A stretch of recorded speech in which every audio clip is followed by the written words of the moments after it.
Yes, what's going on with y'all? Jay Myrax of Artistry.com. Hope all is well out there, y'all. How y'all doing out there today? We're going to get cracking in just a moment here. Just want to let some more people file in, but I appreciate y'all for joining us on this Thursday, 4 p.m. Central Time, which is when we do our live streams here on this Alt2S channel. So I appreciate y'all that have been tapping in weekly to these live streams. We talked about music production here, so we're going to get it in today. And you see the topic. The topic is, are budget-friendly home studios ruining modern music? I want to hear back from the community. We're going to talk about it today. And we invite you to come on to the Fanbase app to talk to us directly. So my trusty moderator, Upbeat Media, will put a link in the chat room, and you can go there and join us on the live discussion, because this is what it's about here. We have live discussions. We have audio conversations about music production. We're not just in here typing and chatting, but we also having a real live conversation between music producers. So I appreciate y'all for tapping in. I appreciate y'all for joining the live stream. We're going to do this for maybe a couple hours here. I really want to hear back from the community and get some different thoughts and opinions on things, man. It's always good to hear from y'all out there. So, yeah, man. But yeah, I want to hear back from you. Even if you don't want to come on to the stage, I want to see it in the comments. I want to see it in the chat room. Are budget-friendly home studios ruining modern music? I really want to talk about that. Before we get started, I'm gonna just go ahead and acknowledge the chat. We got some true sound creators in here and some regulars, man. I want to say what's up to everybody. Get at Nard. I see you, one of my true sound creators, man. I appreciate you for tapping in as always. Maximus, what's good with you? Salute, fam. Appreciate you for tapping in. Of course, as we said, Upbeat Media TV is in the house. Thank you again for the moderation. Y'all make sure that y'all watch for the links and the updates from Upbeat Media, as Upbeat Media is directing traffic in this stream. So appreciate you, Upbeat Media. William Illington, what's good with you, fam? One of my true sound creators, man. He said the funk. I appreciate you, fam. Els the engineer, what's good, bro? Appreciate you for tapping in as always. Heed, Mr. Heed out in Riverside, what's good with you, fam? Peace, fam. I see y'all. Some of y'all already answering the question, man. We gonna get it in, man. I definitely want to talk about it because I've had some thoughts and considerations about it, and yeah, I think it's not as clear cut. That's why I pose it as a question more than anything. I do have an opinion on this. I do have some thoughts, and I will share that. But yeah, man, let's get into it, man. We got some people in here, and the rest can file in and join the discussion in a moment. So let's talk about it. And I came to this title and this topic because a couple things. There was a couple things. Of course, working on my own studio setup and whatnot, and doing things and upgrades and whatnot. Some of the true sound creators already know I did some upgrades in here. I'll probably talk about that later.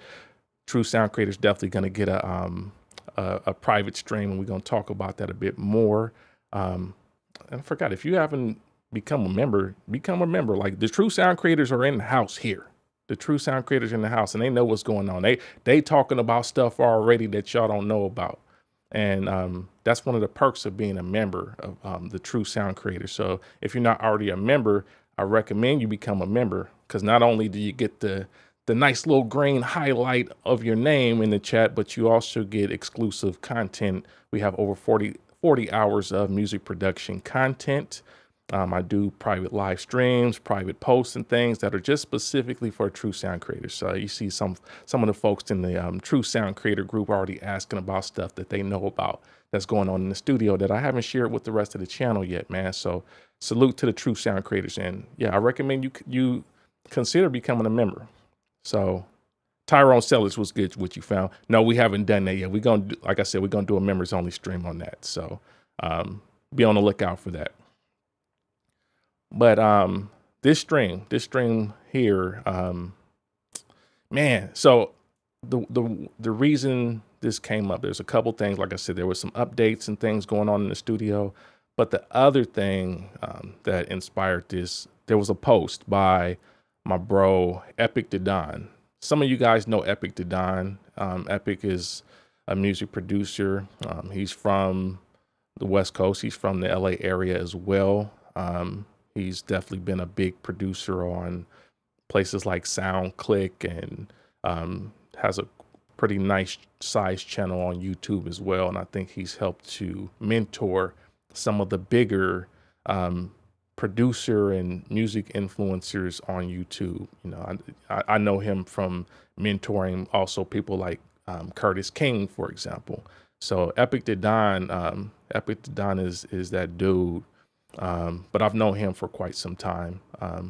So man, okay. I see you, Snipe Young. Let's go. Snipe Young, I appreciate you, fam. I appreciate you for joining. I appreciate you for becoming a true sound creator, man. Welcome to the squad, fam. Appreciate you. Let me give him a round of applause here.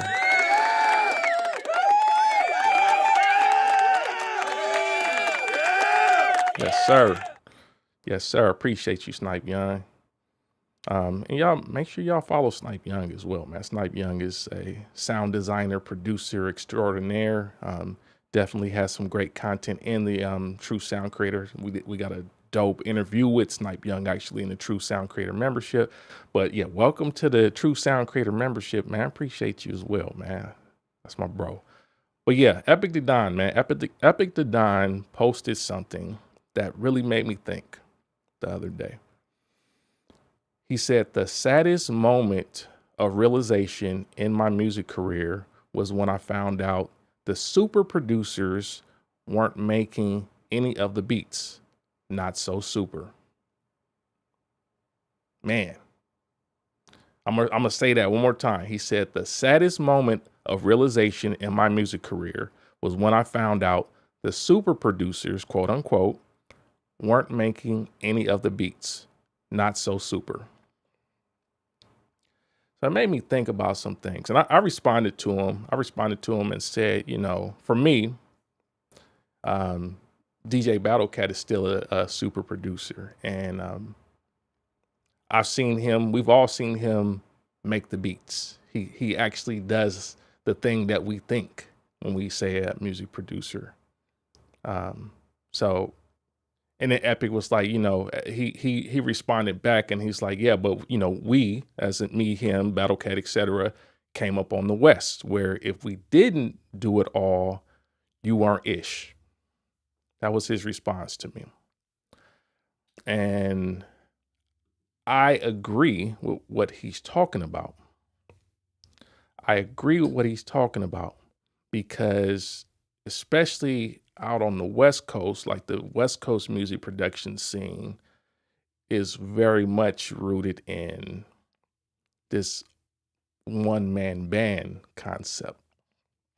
And this is why you have producers like DJ Battlecat, DJ Quick, etc., that really do all the things that we think of when we talk about music production.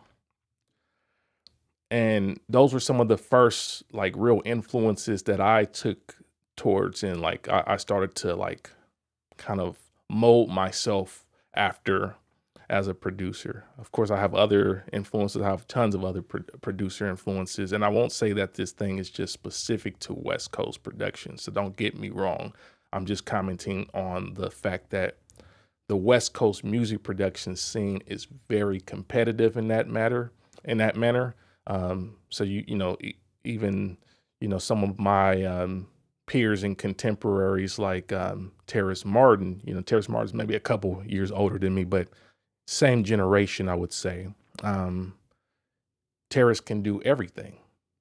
Terrace can do all the things. He's not just a beat programmer. He can do the engineering. He can do the recording. He does it all. So when we start talking about like music production and thinking about like what it means to be a music producer, I think a lot of us start to think of this tier of producers that do it all. Of course, like, yeah, somebody already mentioned like my bro EA Ski. He can absolutely do it all. Like he can record, he can mix, he can program and create the beats, he can rap, he can do it all. He does it all. So I started to like ponder that, because I know for me, in my youth and my ignorance as a younger producer, I thought that I had to know how to do it all as well. And that's what inspired me to start building a home studio. And it inspired me to start learning everything I could. I mean, learning how to compose music, learning how to do sound design, learning how to record, learning how to mix, master, everything I could, because that's what I thought was happening when someone said they were a music producer. I thought they were pretty much everything outside of like actually performing the vocals on the track. I thought that's what they were doing in my youth, in my younger days. I think that ignorance was powerful because it motivated me to want to know everything and want to master everything. As I got older, I started to understand that all these different things that I mentioned, composing, sound design, recording, mixing, mastering, these are separate roles within the production of a record. See, I didn't know that when I was younger. So that's why I was like, okay, I just got to figure out all of this stuff. So, you start building your recording studio, you start building your home studio setup. You start trying to like learn everything, and you start trying to get the exposure and just get all the things that you believe are necessary to produce the sounds that you've been hearing on records. I wasn't on a mission to prove that I was a DIY artist necessarily. I thought that at that time, that was truly the way in which records were made. And I will say this is not just like a hip hop concept, right? This whole like DIY music production concept, it's not just relegated to the hip hop generation. We know hip hop producers tend to be more like, okay, I can, make the beats and do all the stuff on my own. But think about artists like Sly Stone, or you think about an artist like Prince or Stevie Wonder, people that could do it all, or seemingly could do it all. I mean, Sly was one of the first that was really like, yeah, he's doing like all the things, he's the one man band. And then, yeah, Prince, another example, he seemingly could do all the things, and people really, especially Prince, they look at Prince as being one of those guys that, is, what would you call, like a polyglot, like someone that can really do everything, really can do all these things.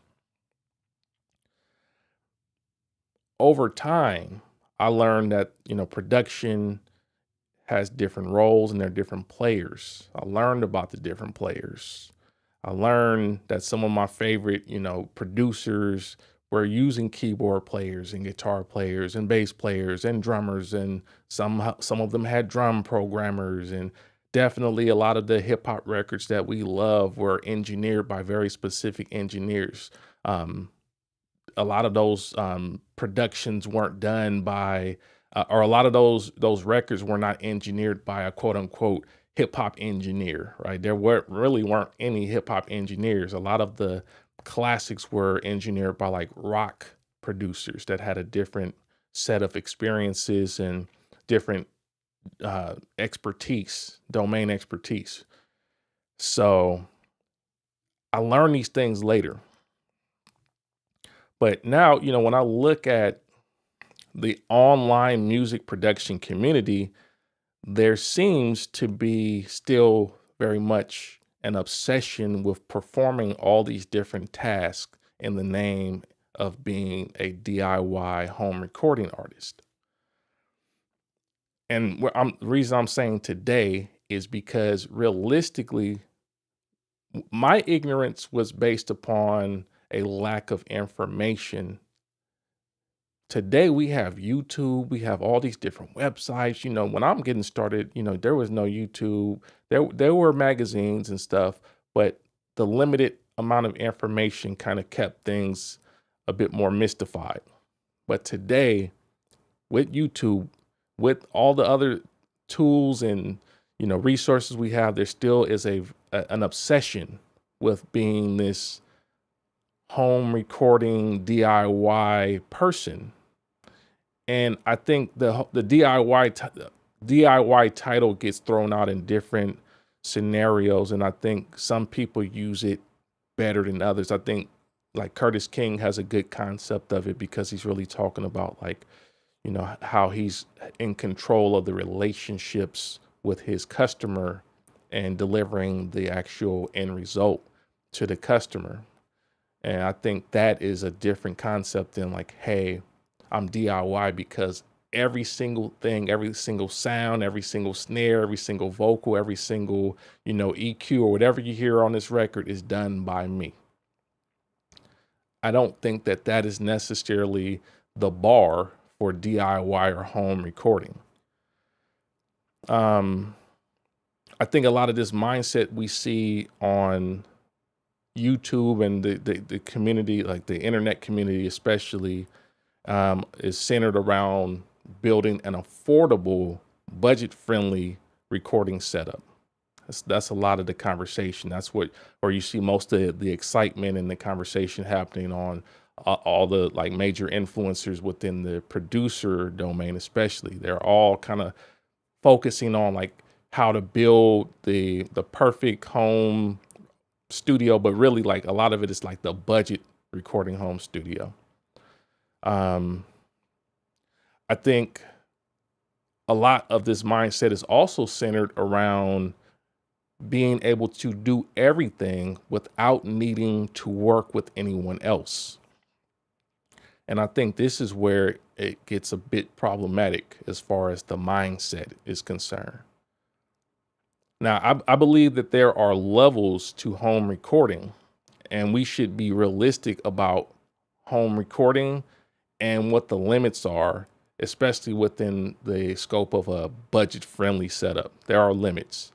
I definitely talked about some of the bottlenecks in my last video.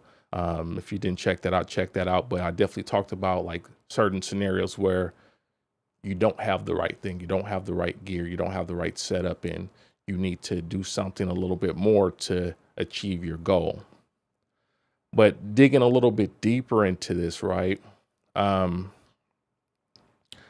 think, home recording is not bad. In fact, there's like so many of the top producers and engineers today have a high quality home recording setup. They have quite substantial home recording setups that can do so much. So I think inherently the home studio itself is not a bad concept. It's actually a good concept if it's done in a way that is really respecting what's best for the music in the end. I think that's the key.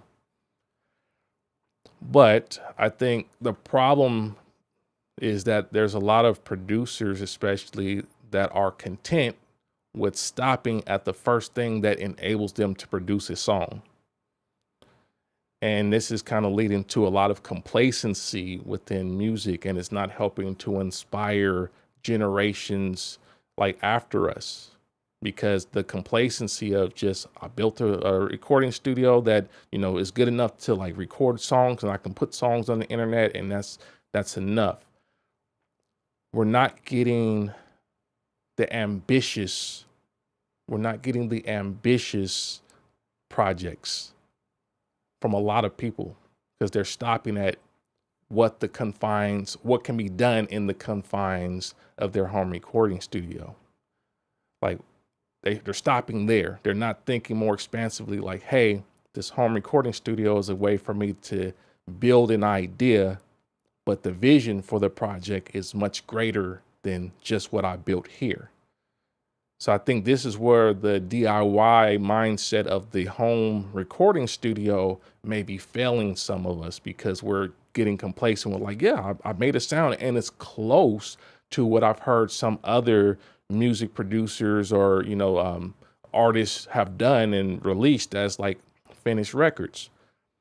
But I think some of the home recording studio mindset is lowering the bar for what could actually be a great music production in the end, because some of us are just getting complacent. Like, yes, we're hearing something, it's close, but what about if you thought about it more expansively? Are there any other areas where this can be expanded, and is the concept being limited by your unwillingness to get out of the comfort of your own home or get out of the comfort zone in general? Because I think it's not really about the home part. It's about the comfort part. It's about only doing what's comfortable as opposed to doing what best serves the music. I think this is where it really creates the issue that is ruining music. I think some producers, have this wrong concept, and it's limiting the overall potential. But also, don't get me wrong, I think you should definitely learn your instruments as a music producer. You should learn your way around the studio and understand the different tools, and understand enough of the tools to understand what you need to accomplish what you're looking to accomplish in your record. You should know this stuff as a music producer, no question. But that doesn't necessarily mean that you need to perform all the tasks necessary to finish a record yourself. You should, as a producer, focus on producing your project, but producing your project doesn't mean just seeking to produce it in the most cost-effective way. This is where, again, this limiting mindset is hurting and ruining the music in a lot of ways, because we're like, oh, okay, well, I got to keep it budget friendly in order for it to be like something that I'm willing to do. And I don't think that that's necessarily what always is going to be to the benefit of the music in the end. It's not best serving the music to approach it that way. It's comfortable, it's safe, but I think the safety is what's limiting the expansiveness of the art and the idea in the end. It's when you take the risk and do things that are outside of your comfort zone that you start to level up what you're doing. I think there's way too much cheaply done art for the sake of stroking the modern music producer's own ego. There's no better way for me to put that, really. I think it's about our ego as music producers. Oftentimes we're like, how much of this can we do by ourselves And hopefully we can do it all by ourselves, so we can say, I did all this myself. It can be an ego thing. And as a result of that, we're getting way too much cheaply produced music that doesn't have any ambition, that's not going above and beyond. And I think that above and beyond is so important for getting people excited about your project. I mean, yes, there are people that are applauding and rooting for the underdog that does something with nothing. We see that all the time, But I think at a certain point, you've got to think beyond just, what you normally could do with your basic setup. When I look at Tyler Perry, I know it's not music, but I think it's related. It's definitely related. When I look at Tyler Perry and where his productions used to be, as far as like how he would produce his films and his entertainment, it was definitely very low budget, and he would do it a very specific way that was working for him. But I think what's important is that he didn't stay in that framework of delivering content and his art in the end. Many of you may not like Tyler Perry at all, and I think it's not about whether you like his art or not. The point still remains that Tyler Perry today is not Tyler Perry of 15 years ago. Have you guys seen Tyler Perry studios? Like, the people that's showing up to like actually play ball are really trying to play ball today. If you look at Tyler Perry's recording studios today, it's well beyond what he initially started with. You see other artists like, of course, 50 Cent is another example. He's building this major sound stages and sets and whatnot in New Orleans. And he's showing up. He's not playing. Like, he could do it the same way he's been doing it, but I think he sees the potential and the vision is greater now. And I think it's important as creatives to continue to expand the vision and go beyond what was comfortable for you. So I think what's happening now is, we're losing a lot of the recipes today that once made music great. And I think one of the big recipes that made music great was the collaboration. Thank you for the correction here. In Shreveport, 50 is building in Shreveport, not New Orleans. Appreciate the correction there. But yeah, I think one of the challenges is that we are losing these recipes by limiting our production to what we're able to do on our own. Collaboration and using bigger sound studios and things that help us to expand the idea are getting lost with this home studio only mindset that's happening today. I think that's a big one. Like I said, the problem is not just having a home studio, because there's different levels of home studios. You can build a very expansive home studio that enables you to do a lot of the things.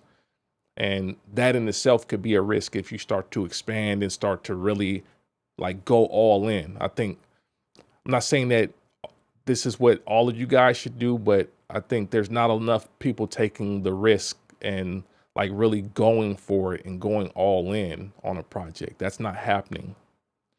And I think that's why a lot of people aren't excited about music, because we're not getting those projects where it's like, man, this person went all in. I think we don't have enough producers today truly investing beyond what their comfort zone is. And it's when the producers are willing to do that.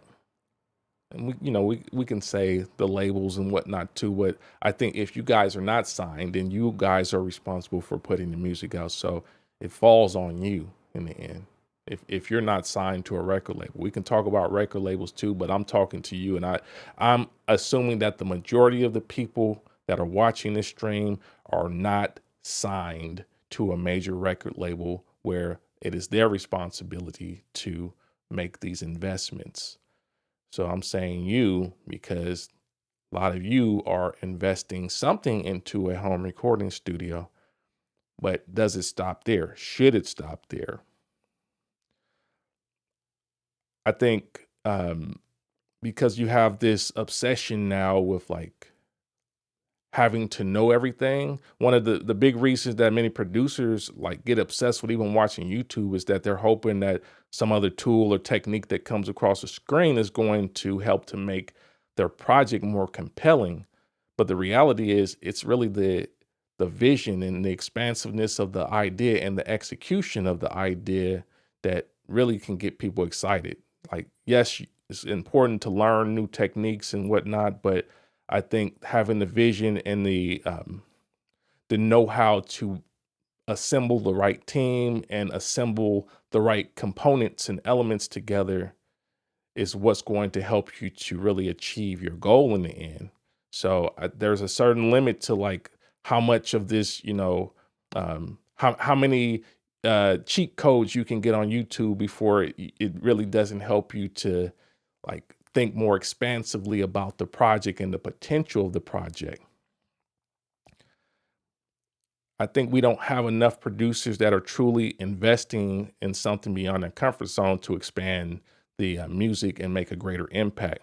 So DIY, when it's done wrong, has a negative impact on how expansive the project can sound. We technically have more technology today than when Thriller was made, but we aren't seeing records on the level of Thriller, not even close. We have more technology, more tools available than what they had at that time. But it really wasn't just the tools and the technology that made Thriller. And I think that's an important part. Thriller was expansive because of the minds that were involved, the ideas, and the ingenuity of that record, but also the collaborators and the greatness of all the contributors of that record make that a great record. The skills and just the abilities and the creative genius of all those people help to make that project what it is. It's not just like, hey, they had a dope studio or they just had a dope, whatever, home studio setup, whatever, dope tools. It wasn't just that. It was ideas and execution in the end. And I think the ideas and execution are what make the record really what it is. So if you limit your ideas to only what you can do in your home studio, you may be doing a disservice to your own music. You may be limiting what the actual potential is. Now, we need to continue to find ways to expand our vision for our projects. And in some cases, that may mean that we also need to invest in delivering a better experience to the consumer as a music producer. And there are people doing this today. I'm not going to say that nobody's doing it. People are doing it. I think this is one of the reasons why spatial and Atmos have become a talking point. I know there was a whole bit of YouTube drama about Atmos, and some people believe it's going to change things. Other people don't. But I think one thing is for sure, Atmos provides another opportunity to deliver a new experience to the end user. Whether or not they value that or care about that is, a totally different conversation. But I think if you're going to deliver a project in Atmos, it does require you to take some risk and to do something a little bit more expansive and creative, especially if you want to use it in a compelling way. You can't just say, I'm just going to, just simply mix this for all these different speakers, but there needs to be some concept and some greater vision for why this is important to get the consumer to buy in as well. And without that, it's just like, yeah, you're just using another technology. But I think Atmos has become another talking point or another way that people are thinking about, how can I deliver a new experience? For others, it may just be about expanding your approach to recording in the end, going beyond the comfort zone of the budget-friendly gear that you have. Because I think the budget-friendly gear is good for the initial ideation, but the idea shouldn't stop there. Go beyond. How can you level it up? How can you take it to a new level? Some of that may require you to get uncomfortable again. For some of you, like I said in my previous video, some of you need to go to a real recording studio to finish your project. The great thing is, because you have a home studio, you can build so much of the foundation where you may not have to spend so much money and time at a recording studio to do some of the things you need to do. But I think for many of you, not just for some, for many of you, you actually do still need to go to a recording studio. I know for me personally, when I was working on, projects at Native Instruments, yeah, you can do it. We could do a lot of stuff at the studio at Native Instruments, but at the same time, there were certain things that needed to be done at a bigger studio. So like when I was working on Helios Ray for Native Instruments, some of those guitars and sounds I wanted to record, it wasn't the right thing to record them at Native Instruments with what Native Instruments had as gear. Like, it wasn't the right thing to just simply like, hey, let me just bring a guitar player over to our studio and pull up Guitar Rig and, let them have at it. We had a more expansive idea, so it required a bit more gear, know-how, and, we also had to hire a guitar player and whatnot to do the very specific thing. So it wasn't something that I could just sit up and do by myself.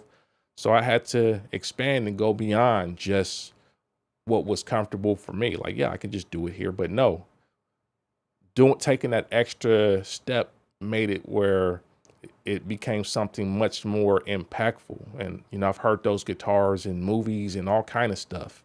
So I know I did my job because people wanted to use them for productions, for movies and film and whatnot.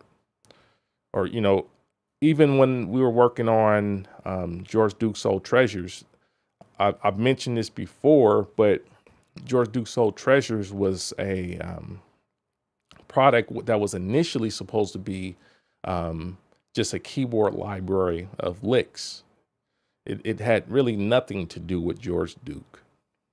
But as we were looking to execute, we started to look for studios in the LA area. And George Duke happened to have built an amazing home studio that was valid enough for us to be able to do the things that we needed to do. He had all the gear, he had the engineer, he had everything that we needed to actually do that recording there. So initially we were just going to rent his studio, but it turned out that he was also interested in becoming the player for those keyboard licks. So that's how the George Duke's Old Treasures came about, as we were looking for a studio to expand. Because we could have just, we could have done it cheaply. We could have pulled up, we could have done like the bare minimum and made these licks in, whatever DAW and just recorded it from, whatever keyboard, put some effects on it, some Guitar Rig, whatever. And that could have been George Duke's Old Treasures. But the idea was we actually wanted to record a real piano and real clavinets and real Rhodes and real Wurlitzers. And we wanted to mic the amps and not just have DI signal only. And we wanted to record it through a very specific recording chain that gave it a sound and a texture. And so the idea was expansive enough that it called for us to go beyond what was comfortable or even cost efficient or, budget friendly. We had to do a little bit more over and beyond in order to really achieve the vision in the end. So I think going beyond your comfort zone and going beyond just what's easy for you to do in your bedroom recording studio is the difference between you really executing your art and your project at the level that it should be versus you just being complacent and just doing what's comfortable in the end. I think it's very, very important for us to do what serves the project, do what serves the music in the end. I know I ranted a little bit for this. I wanted to share that context to kind of set the framework for the conversation. But what are your thoughts? Is home recording and like the DIY mindset killing modern music? Are we limiting how far music can go by focusing on making cost-effective projects instead of ambitious projects? Let me know in the chat. We got the Fanbase app open as well. Would love to hear from y'all. I want to know, is this home studio, budget-friendly recording mindset killing music? Are we limiting the music? I want to hear back from y'all. So if you want to come up on stage, hit the link. Upbeat Media is going to give you the link for the Fanbase app so you can come on stage if you want to talk directly to us. I'm also going to be reading some comments on YouTube. But if you're in Fanbase right now, love to have you on stage. I will let you up on stage in just a moment. So yeah, love to hear back from y'all. Deshaun, I saw you raise your hand. Do you want to come up on stage? If you want to raise, yeah, there you go. There you go. I'm gonna bring you on stage, fam. What's going on, Deshaun? Hey, what's poppin', man? What's going on, F Major? What's going on, Auntie? Yes, sir. I'm blessed, man. How you doing? Doing good, man. Feeling alive. Yes, sir. These projects here that we're able to do in, say your mama's basement or somewhere in Brooklyn in the studio that your friends have. I think the technology and the modernity of it has made it pervasive for those who can't afford studio time and wish not to waste that resource, particularly to throw back into the project. Now, that was great for a time period and for an era, but as time progresses, we definitely have to stay abreast upon the changes in the industry. Yeah. And make no mistake about it, I've heard some home projects that are really slapping, because they have people who know what they're doing with the technology. They've mastered the technology. Mm-hmm. Now, there is a very big difference when you're in the studio because you have people who are there that have years, decades of experience, and they are in the industry. So there is no waywardness with when they say, hey, I think we should, lower track 7 and pull up, those ad libs a little bit, or throw some of this on there. It's not like where you're at home and you got a GUI, you can just throw a layer on it and click a button and you got this filter on there. There's a difference when you're actually touching the boards and the potentiometer and you're moving the levels. Exactly. You get a whole different sound, and that's what makes the difference. And people who put out albums on, say, Spotify and all of these other distributors versus artists who put out projects that come from record labels, studios, because even if you give your project that's made at home to somebody in the industry, a record label, they're gonna go and say, hey, all right, let's touch this up, because they can hear that it's not radio ready. Yep.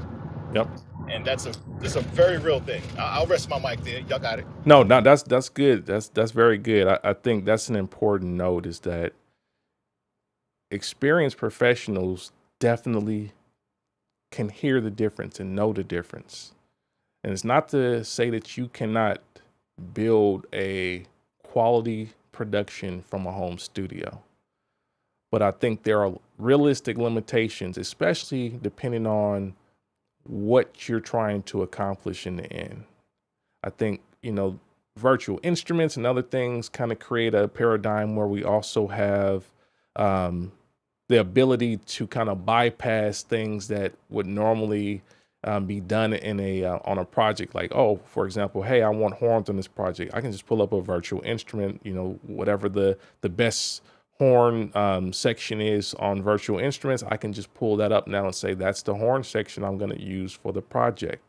But I think we have to be careful with that because we may be limiting how great the horn part of your song could be if you just say, I'm just going to leave it here at the session horns that I pulled up on Contact, as opposed to getting with a great, section or a great ensemble of horn players to actually do what I need to do in the end. And it's this home studio mindset is the limitation. And I think for something like that, especially like we talking horns and whatnot, it doesn't take an expert to recognize that. In some cases you can kind of hear it. If you know music, you can hear, hey, they didn't really go crazy on the horn part on there. It's there, but they ain't go crazy on it. So it's not to say that people can talk about what's not there, like, okay, you didn't do this, then that, this and that. It's not part of the song, so it's like, well, that's not something that has to be spoken about. But I think it leaves a lot on the table, because you could have had something that was a little bit more epic if you would have chosen to say, this virtual instrument horn section is just a foundation, it's a scratch pad, but I really actually want the real thing, and I'm going to figure out how to get the real thing and get that recorded. So I think this is where the limitations kind of create this boundary where we don't expand the project to what it needs to be. Man, it's a lot of hands up in fan base, man. I love this conversation. Y'all are engaged. I'm gonna bring who is next? Let me see who's next. Upbeat Media. Let me know who's next. I want to make sure we're in order. If you're looking.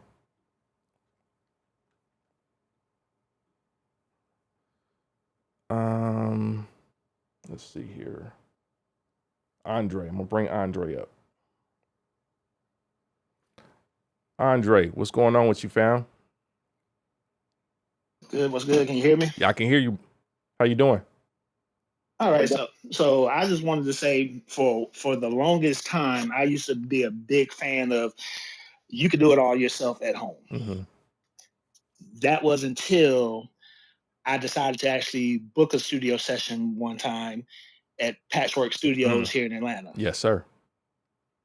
And that was the game changer for me. Yes, sir. It's like the vocal recordings we got out of there were night and day compared to what I would get in my home studio. Now, don't get me wrong, I still do a lot of stuff in my home studio, but now that I treat that more like just pre-preparation, knowing what it can actually be now when you go to a real studio. Yes. Yeah, that's a great point. I'll shout out to Patchwork, man. I love that studio. Been there quite a few times. And fun fact, a lot of people don't know Patchwork is actually it is a West Coast institution, actually. So the guys that originally built Patchwork are from Carson, California, and they brought Patchwork over to Atlanta. And obviously, Patchwork is an amazing studio that has been a staple for the music scene in Atlanta. So it's great that you had an opportunity to do some records there. Yeah, we had a lot of fun. We actually went a couple times because of that. Now, but like I said, right now it's just financially, I'm still back to doing things in my home studio right now. But now it just motivates me now to save up, to want to take more projects down there to do as they're near completion. Exactly. And I think that's important. Once you have that experience and you know, like, hey, there's a different level possible, then I think it gives you something to aspire to and have a more ambitious approach to the music in the end. I think that's really what's missing, is that ambitious approach to the music. So anytime you have an opportunity to go to that next level, you should try to. Not saying that you gotta, like, go broke. Some people, that's gonna be their MO. Like, some people can do that. I'm not recommending that for you guys, but I am recommending that if you find ways to take what you've done at home to the next level, don't just be in such a rush to just put out something when there's another level that you can go that can make it even better. So that's a great share, Andre. Yeah, I feel you. I think what's gonna get us going more is not trying to always book the A room. Because Yeah. every time we've gone, that's what we booked was the A room, which is the top notch room. Yes, sir. But a lot of their work actually gets done in the B room. Mm-hmm. Mm-hmm. No, that's a good point. Yeah, you don't always have to have the A room. That's a great point. Yep. Good stuff, man. I appreciate you, Andre. Yeah. I'm about to get to the next the next participant, but I appreciate you for coming up on No stage and problem. I'm gonna sharing, fall bro. back in the chat. Yes, sir. Yes, sir. All right. Dapper Doe. I'm gonna bring you up on stage, fam. Hey, what's good, Yo, fam? what up? Ain't nothing. What up? Hey, I'm I good. was just listening. That's what's up, man. I was just listening to what y'all was talking about. Yes, sir. I think one of the things that's like, especially what Main Man said before, is that like just on before me, Mm-hmm. it's a fine line and like taking your home creations to a bigger place. Like even if you pay attention to like old album credits, new album credits, that's a lot of times it's two recording engineers because the idea starts one place and ends another place and gets mixed another place. You know what I'm saying? And Yes. even with, I think like what you were saying with the, some of the things you can do electronically or digitally or AIs, like, chord progressions and horns and all that other stuff. Mm-hmm. Yeah, that's cool to bring in as a start for an idea. Yep. You know what I'm saying? But the goal is to, tighten it up. I think the one thing it is finding that sweet spot between, especially nowadays, right? Because you listen to old Tupac stories, he'd be like, yeah, or old stories about Tupac. They'd be like, yeah, on Death Row, nigga, we made the song and listened to the song for 30 days, and then we start another song, and Right. then we the next song for 30 days. You know what I'm saying? So Right. it's a place in finding a spot and being consistent, but also competing on the highest level, Yep. right? Because these, um, these programs and these at-home studios make it for you to be, put content out consistently, even lower level music or mixtapes and stuff. Yep. But when you're going into album mode or you're going into, uh, making a bigger project or trying to make an impact, I think it's time for you to go to the bigger studios. And, like you said, you don't always got to get the A room. You can get that same sound from the B room, but send it to the A room to get mixed when you all done. Yep. So it's like, just give yourself room to grow and give yourself a process, but it's also best to learn your process. Like I record people all the time and they like, oh, should I do this? I should do a 2 ad libs. It's like, bro, figure out your process. You know what I'm Yes. saying? Figure out what makes you the most comfortable. And then sometimes your engineer can work around it. Like me as a recorder, me recording myself. Mm-hmm. I don't record a lot of ad libs. You feel what I'm saying? But my lead is so clean that it feels warm. Right. So that's my style. You feel what I'm saying? But your style may be different. So, it's all about finding what works for you, for real. No, that's absolutely real talk. I think it's because we have so much technology and tools today, you can figure out a lot of the song at home now. You don't have to spend 30 days in a studio to do the record. And that's not what I'm recommending. I think you should use your home studio to try to figure out what your process is. But now it's like you should also know the difference. It's like, yes, you know what the process is. You've got the idea, you've got the foundation, but you also should have the vision for what this should be. And you got to be realistic about where you're at from your home studio and understanding what that next level should sound like. And I think this is where referencing and other things come into play, but you do have to know your process and you do have to know what you're trying to go for in the end. And I think that will dictate what studio you go to, because depending on what you're trying to do, you may need to go to a studio that has different things, different tools. Not all studios have the same set of tools. So I think knowing the process and knowing what you're trying to achieve is super important. That's some great input I there. think, and I got one more thing. Yes, I sir. think the most underlooked thing for a up and coming artist or a new starting artist or a super novice artist, I would say the best thing about a home studio is finding your voice. Mm. Like finding your voice is something that may take a very long time, and it's going to take a lot of repetitions. So if you're not blessed with hearing your voice in the beginning or knowing what you sound like on a record from the jump, then take that time to record in a home studio Yeah. to find out what your voice actually sounds like. Because most people don't know what they sound like when they talk, and then it's surprising to even hear the playback. No, that's 100% the truth. I think that is the power of the home studio, is finding, like, really finding who you are and what's going to communicate the best with your own voice and your own style. So you can do that at the home studio, but once you've got that locked in, that's where you need to take it to that next level. So that's great game. Dapper, I appreciate you, fam. I got a couple other hands, so I want to get to the other hands, but I appreciate you for coming up on stage, fam. No doubt, be safe, y'all. You too. Snipe, I see you, man. I'm gonna bring you on stage.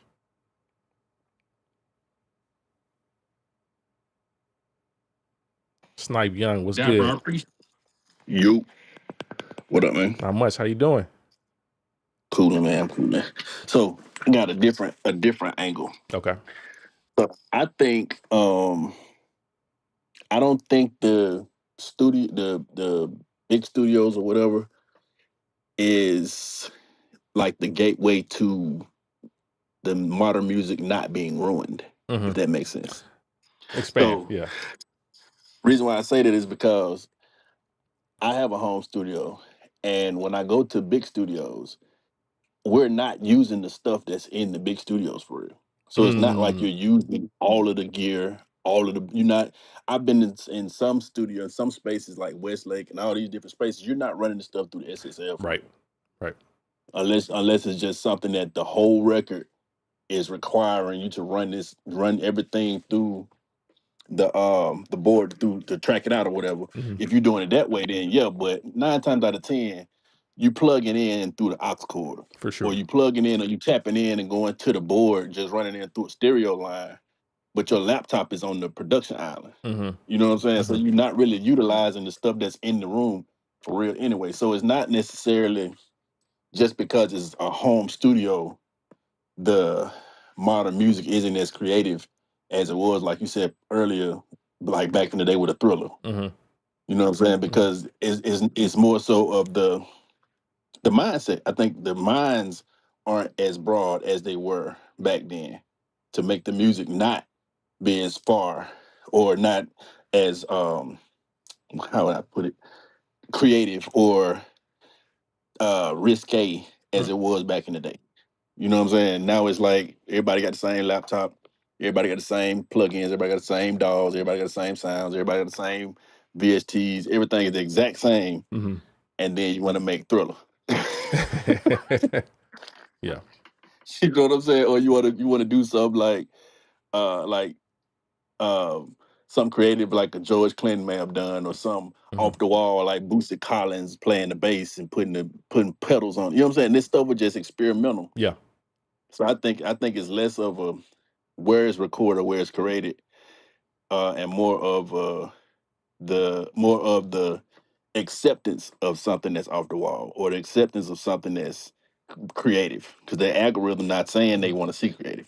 No, that's a good point. You know what I'm saying? I get what you're saying. I think there might be some resistance to experimentation because a lot of us are playing into, like you said, the algorithm in the end, and not so much. I think this openness to communicate something different is a risk in itself that a lot of people aren't willing to take. Yep, unless it goes viral. If it goes viral, then it's different. Because now it's like, oh, you saw that junk. She's so like the girl that did the song. I think her name was Inokio, something like that. She went viral during the pandemic, and she did that song, King's Affirmation. Yep. I will be one of the greatest. Right. Yep. It was so different. It went viral. And so now it's like, oh my God, she's so creative. Yeah, she's creative, but it's plenty of people like that. Yes. But they just don't go viral. Yeah. You know what I'm saying? So yeah, just little stuff like that. No, That's that's some good stuff. I think what you brought up about just the studios and how a lot of the gear is not being used in the studio is interesting too, because I always find it interesting when I see certain producers showing themselves in the big studios with the laptop and they're not using the board. Oh my God. The laptop on the console. On the console, yeah. That's always hilarious. And it's like, so we ain't running nothing through that console at all. It's just there for show. Yeah. You want to take the picture, but no, I agree with that. I think that's an interesting thing. Like I said, my example is more so like, hey, does this studio have the right room or the right setup for me to actually record? Like if I want to record drums, for example, you know, does it have the right setup? Does it have the right amount of pre's and, you know, the right mics and all the stuff that I need to actually do the recording? That may be a better look than me trying to do it at the crib. Not to say you can't do it at the crib. You might have a couple mics or whatever. You might just do a, you know, mono recording. You could do it, but sometimes the vision requires a bit more than what you have at the house. And I think that's more the example. Not so for me, it's not the board. Most people ain't going, like, they don't have an engineer that can even run these boards a lot of the times now when they do these sessions. So that's real talk. One last thing. Yeah. One last thing. The other flip side to that, though, I will run out of space. I do this often. I run out of space for the vocal chain. So if somebody has the 800 and going to a CL1B from Needton, I'll go get that. Just rent the session, rent the studio just for the vocal chain. I won't use anything else but just the vocal chain. You know what I'm saying? So that's a pro to commercial studios, because I don't have all of that stuff here. I got some of it here, but to be able to go there, and then you have an option of, I want to use the 87. No, she don't sound good on 87. She sounds good on this one. Bring that one out the locker. Okay, let's try. Let's do a shootout right quick. See what we got. That's a benefit of it. There it is. No, that's real talk. That's real talk. I think that's the underappreciated thing about the big studio today. Is like, because they have all these things that you may be able to try and test out to see what's actually going to best serve the music. It's a better environment than you having to just make do with what you have at the house. Not to say you can't do something good at the house, but there might be a microphone and pre-combination that works better for the vocals that you're working on. Yeah, real talk. Real talk. I appreciate that, Snipe. No problem, man. Yes, sir, man. Well, yeah, man. Anybody else want to come up on stage? We on Fanbase, man. Just remember, this is a multicast. We're also on YouTube. So if you come up on stage, your voice will be heard on the YouTube channel as well. So, Mr. Ellington, I see you. I'm gonna bring you up on stage too, fam.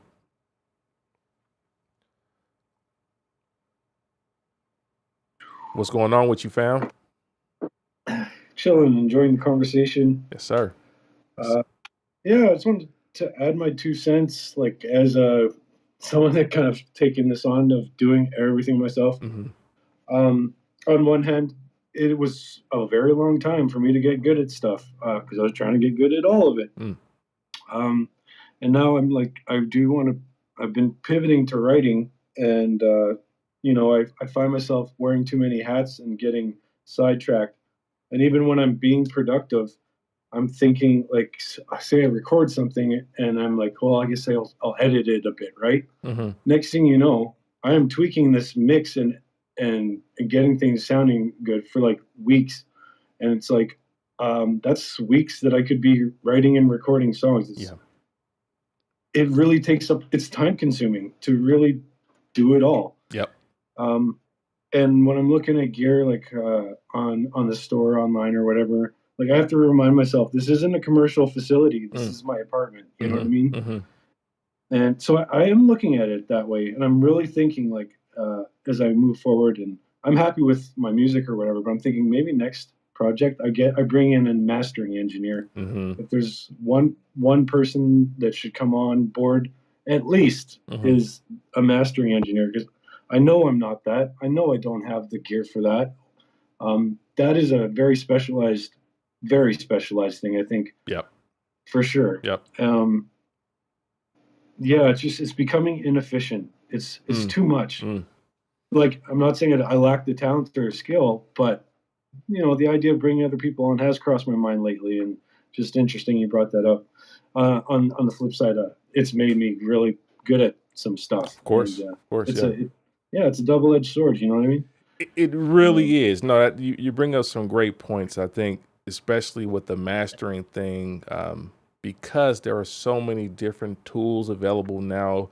A lot of people believe that they can do it on their own. You know, you have Lander, you have Ozone, you have all these different tools, right? And it's like there's a temptation to do it yourself. And I think to a degree you could do it yourself, or you could even invest in, hardware for mastering or whatever. I mean, I don't necessarily recommend that for everybody because it's super expensive once you start getting into mastering hardware, but one could do that. But I think, is that the best use of your resources and time if you are a recording artist?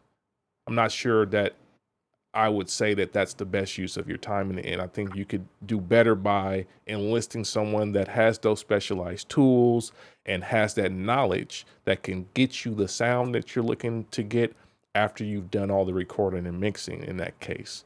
So I think similarly, there's other areas where you might decide, do I really need to do all this, or is it just kind of me kind of holding myself back because, it might feel more economical, or it just may feel more comfortable. You have to make that decision ultimately, and have to really look at what is going to best serve the music and the project. Right. Yeah. No, that's good stuff.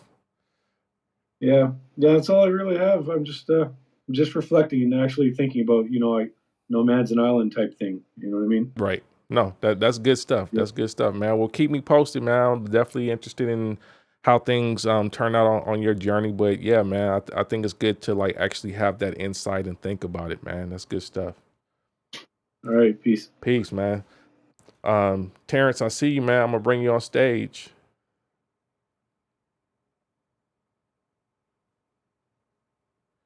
Terrence, what's good, fam? How you doing? I'm doing all right, man. Good afternoon, everybody. How is everybody doing? All right, we good, man. We good. Just chopping it up, man. What's new with you? What's going on? 48 tracks of heat mixed on a laptop, sent out of a Scarlett 2i2 into an SSL. Let me think about that. You know what I mean?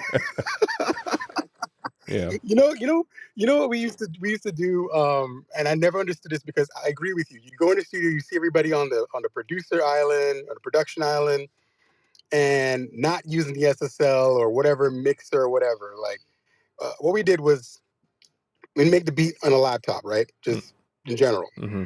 And because my friend at the time had the double stack of the UAD audio interfaces, Mm-hmm.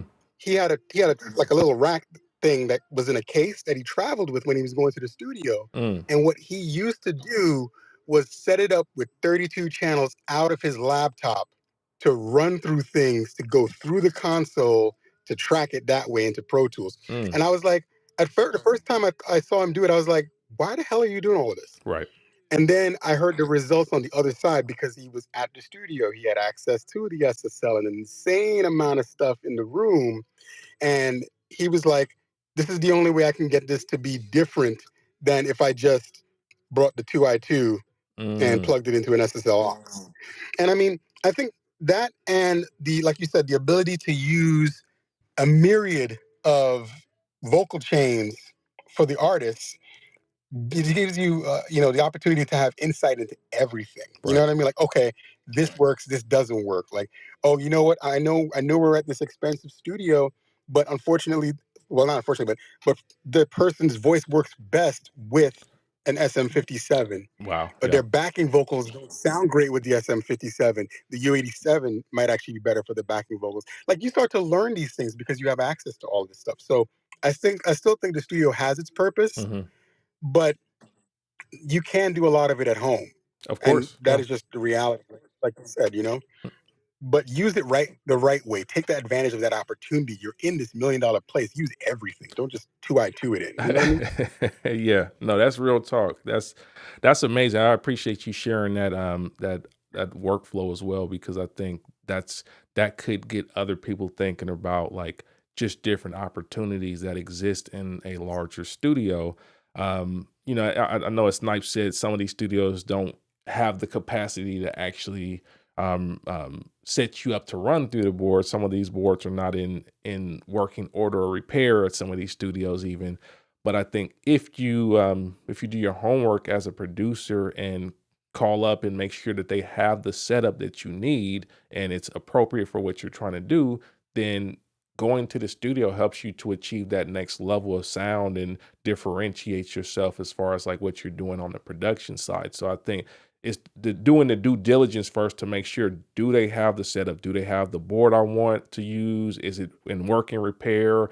Do they have the mics? Do they have the pre's? Do they have the things that I want to use in order to achieve what I'm going for? Doing that due diligence first before you book a studio is super important. But I think you shouldn't limit yourself to just what you can do at the house in the end. The house is the starting point, especially and it really depends on what the project is in the end. So I'm not going to say that if you're doing, of course, I know you do film and television. I'm not saying that you need to go to the studio every time you got to turn in a cue. That's ridiculous. That's just not going to happen. But sometimes you do. Right. Sometimes you do need to go to the studio to like record. Like you might have a song that you were briefed on and it needs a certain sound and you want it to come across a certain way. So you may need to go to the studio to record that once you've done the initial work at home. That's just what it is. Absolutely. I mean, there's been times that because I mean, I'm not the greatest player. I'm a sample based guy when it comes to production. I start with samples and I add stuff around it, and I can make that sound amazing. But sometimes you need that live performer. You need that person that can play the horns way better than, like, great example, Just Blaze, great example. When he did that record for Jay-Z, I can't remember, it's on the Kingdom Come album, but it was like the best single on that entire album. And it was because the drum fills were nuts. And he could not get the 4,000 to do it. Like, he was like, there was no way for me to get this to do it. Then he tried it in I think Logic or something. He couldn't do it. So he hired this big dude who was a drummer, and dude went bonkers on the drums. And it was like, oh my God. And like, you talking, show me what you got. Yeah, man. It was like, 1,500 or what? nothing. Yeah. Yes, sir. 1,500 or nothing. And he was like, exactly. He's like, you can't do that with a drum machine. I mean, today we could probably do that in software and get close, but even then, that natural feel it's to the untrained ear. Yeah, you probably won't notice it, but at the time, it was like nearly impossible. So you had to pay for the drummer. There might be things you want to do today that like you just can't get the software to do it. It gets close, but there's that, your ear naturally hears that humanistic aspect, and if it finds it's missing, it starts questioning things. And software has gotten so close, so good, but you know, it's something that's important. And also, you get to test all this hardware, and then if you have the plugin, now you know how the plugin is supposed to work. Yeah. And my rule has always been, figure out how it really works, then break the rules. There you go. Don't start the other way around, because then now you're working backwards, and then you're always like, why isn't this sounding the way I really want it to sound? It's always like, I was like the Mag EQ4. I love that thing. I used to use it so wrong. I didn't have a single clue how to use it right. And then I finally got in the studio, tried it out, and the real one, and the engineer walked me through it. He was like, yo, it's a simple EQ, but let me show you what it really does. And I was like, oh, light bulb moment. Yep. You know what I mean? No, but that's all I had to say. You bring up a few great points. I appreciate that share, Terrence. I think, the reality is, no disrespect to the top finger drummers out there. There's some amazing finger drummers out there, but I don't believe even with the best, you can get your addictive, get your Teletone, whatever your drum library is. I don't think that you'll beat Bam from 1,500 or nothing on the drums on any of that stuff. And I think that's an important note. Sometimes the project just requires a more expansive set of people to provide their services and their creativity and abilities to really deliver the end product that you're looking to deliver. I think that's a super important thing. And, Just Blaze, took that cue and said, hey, we need the next level. So enlisting 1,500 or nothing to play drums and keys and all that stuff to really make that record, Show Me What You Got shine, is what makes the difference. And I think that's a very memorable record especially because of Bam on the drums. Without Bam on the drums, I think that's a different record. It's probably still a hot record, but I think everybody loves Bam's feels on that record. Absolutely. Yeah. Absolutely. Even to this day, when I make records in the box, I will still play a section of it freehand into the mix, mainly because that is my way of adding the humanistic part to it. I think the other, you said another great thing. I didn't want to forget it. Man, I forgot it now. But there was another thing you said previously that was just like, yeah, that was spot on. It was like, you need to know the rules before you break the rules. Was that it? Because yeah. That's like a heart. Yeah. Okay. That one right there. I think just building on that, I think it was because you went to a studio where there was an engineer that had a bit more experience in domain knowledge. They were able to give you another look at how to use a tool, which probably greatly expanded your domain knowledge as well and your command over the same tool. And I think that's one of those unspoken things that comes from getting that exposure, from going to the next level and getting with people that have a little bit more knowledge in areas that you don't. That's a super important thing. So I appreciate you bringing that up. Thank you for reminding me that. Thank you, sir. Yes, sir. Yes, sir. Man, Terrence, I appreciate you for joining, man. I'm gonna bring the next person up on stage. Let's see, DJ RTNYC. Let me bring you on stage, fam. All right. All right, I'm gonna invite you again. You want to come up on stage? What's going on, fam? What's good, man? First of all, let me give you props. You're one of the first guys to ever get my name right on the first try. That was luck. NYC. That was luck. No, that's right, baby. you. DJ Royalty from New York City, bro. Been Dope. here for a while. Dropped my first vinyl back in 1990. It's been a minute, but I think there's a false equivalency. Okay. That's my big thing here. Okay. Is that I see people somehow equating the budget friendly to the quality of music and to the artistry of it. That's a mistake, because some of the greatest artists in the world have nothing but a guitar, have nothing but a piano. You understand what I'm saying? So one of the things that we have to start doing is understanding that the system is set up a certain way for certain people with access, right? And I'm not talking about, equipment wise, I'm talking about in the industry. Yeah, right? I know what you're talking about. Yeah. So I'm sorry. One of the things with that is that you can show up with a fully polished product that you did from your home, and it all depends on who you're bringing that to, because that A&R that is at the label is going to listen to that, and he's going to hear either, man, this is dirty, but it sounds Wu-Tang dirty, and I want that, or he's going to be like, man, this is dirty, can't have it, you got to give me some polish. You know how many times in the industry they tell you, you can't polish a turd? You hear that expression all the time. Well, sometimes these people just want it polished. They don't care. They don't care how much you got in the studio, because they have an end game. And when you are in the same step with them in the end game, then you have to really start considering, do I want to go to the studio or do I want to keep it dirty? Now, that's where you change your art. And this is where we get into that slippery slope of artistry versus capitalism. Yeah. Because I'm going to tell you something right here, my friends. Anybody we got like 7 people in the room, take it and run with it, what I'm about to give you. An artist, okay, does not allow capitalism to infiltrate their artistry. Well, let's full stop right there. Right there, that's it. Yeah. Once you allow capitalism to infiltrate your art, you are no longer doing it for the art. You're doing it for the bag. You see, and once you change that, now you're doing it for the bag. So if you start doing it for the bag, what's the first thing we've all been through it. We see the bag and we're like, I got to get this gear. I got to get this VST. I got to, oh man. And it just gets bigger, but that's part of the game, you see? The money that you keep pouring into your art is a form of the capitalism that is taking over your art. Don't do it. If you need to go to the studio, first of all, I think it was Sniper that said the vocal chain thing. Absolutely, 100% on that. Bringing up.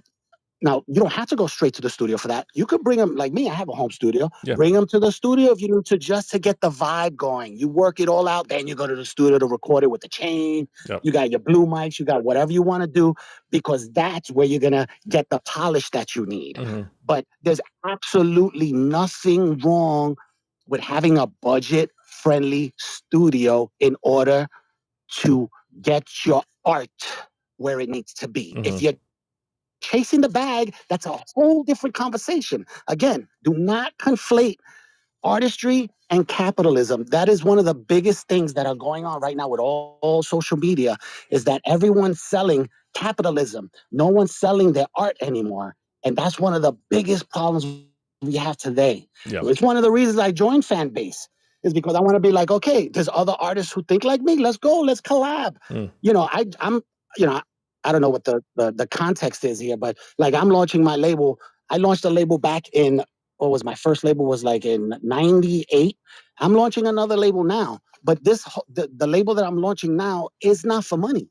I'm doing this for the community. This is gonna be a community label, where I can get kids to learn about the equipment that's in the room. That way they can go home and make their art. Right. That's where I'm at. Okay. I just wanted to. No, I appreciate it. That's a good share, man. It was more of an unload than a conversation. But no, it's all good, man. I'm looking definitely, and just FYI, we are doing a simulcast. So there was 7 people here, but we got about 40 or so people on YouTube as well. So it's a simulcast. But I appreciate you for sharing. Beautiful. I think you had some. All right, man. Yeah, appreciate you. I just want to kind of respond and give you some thoughts here as well. I think you had some great points, and you were kind of getting into a realm of like, I think your conversation around like capitalism versus artistry is very important, and I think it's adjacent to the conversation we're having, but I think that's another rabbit hole that I think we should get into that conversation. Probably we'll do it on another stream, but I think you bring up some, which is why points. I just touched on it. I didn't want to elaborate on it because of that, because I knew you wanted to talk about the equipment, which is absolutely true, but there is a parallel to them. You know what I mean? Yeah, so. Absolutely.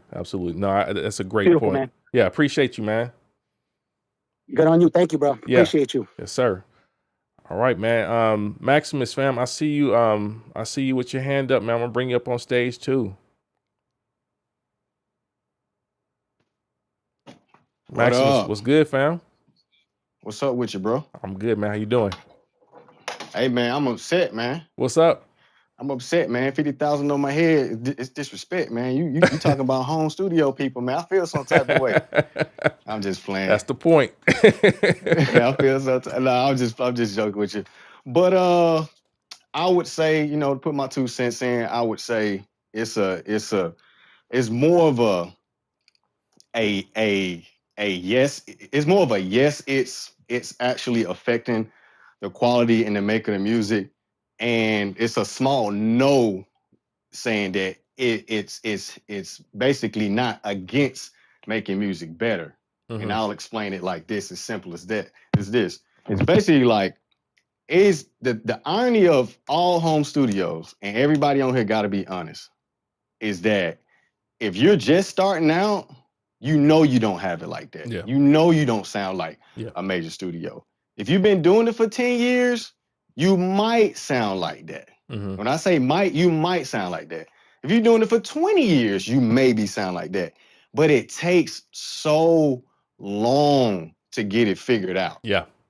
So if you're in your early 20s and you listening to the OGs, if you want the best quality, there's just no way around it. You could be at your home studio trying to figure it out, and you might have it like that. We're not saying that. Well, I think our conversation saying. You cut out, Maximus. No. Hold on. My bad. Run it back a little bit. Yeah. Somebody. basically there's certain things that there's more things that you don't know that you think you know. Mm-hmm. Mm-hmm. And a lot of that comes from just having that ego, having that, oh, I want to be independent. Everybody using this independent word. I think that's an ego word to just say I can do it all by myself. Yep. And nobody's independent. Nobody. Because unless you writing the song, singing the song, mixing the song, printing the song, I'm talking about doing everything from the crib. You got a CD print press at the crib. You ain't buying no CDs from nobody. You making your own. You got to rely on some type of supply chain. You get where I'm coming from. Yeah, I know what you're saying. So there is no ego involved in music, because for a hit song to be made, there's gonna be multiple people involved. There's not a lot of hit songs that were made that multiple people wasn't involved. And I think that's the thing that home studio knew. I wouldn't say people our age, because we know better. But a 21-year-old, yeah, he probably most likely has a little ego to where he feels like he can do things on his own better than a major studio, because technology has given him the ability to try to compete with the major studios. But if he's missing that 10 to 15%, when he steps in the room with other people that might have had a home studio, but they might, like the guy was speaking earlier, I take my stuff to Patchworks. I take my stuff to other studios. I go in there to do specific things to make the actual song better. Yeah.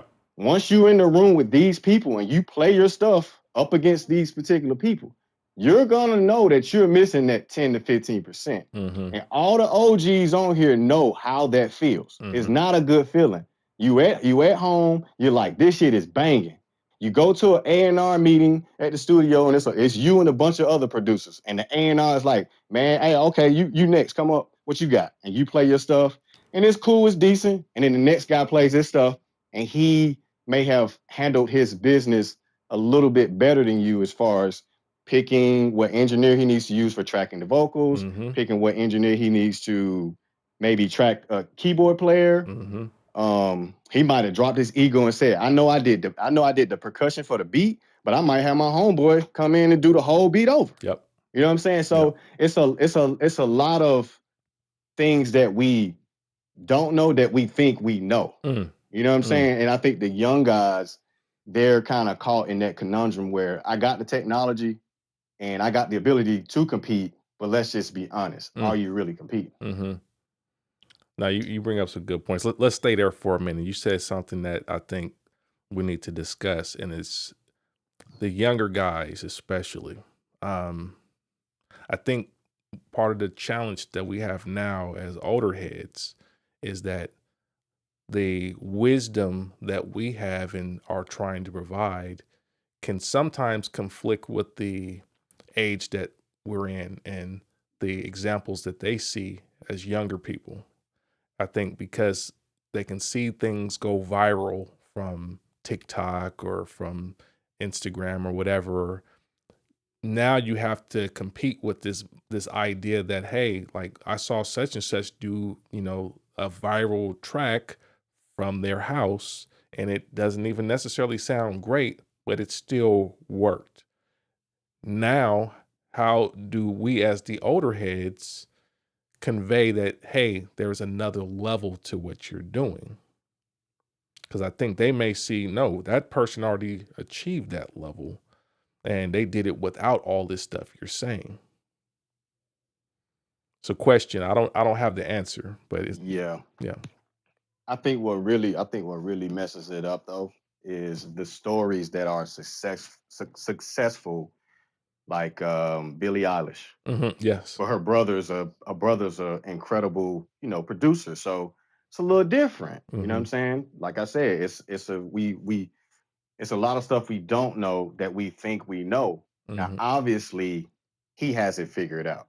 But I'm pretty sure after they got done in their home studio with all the access that they have in the major label connections, I'm pretty sure a good half of the production time was done at a bigger studio. See, this is the thing. I can guarantee you.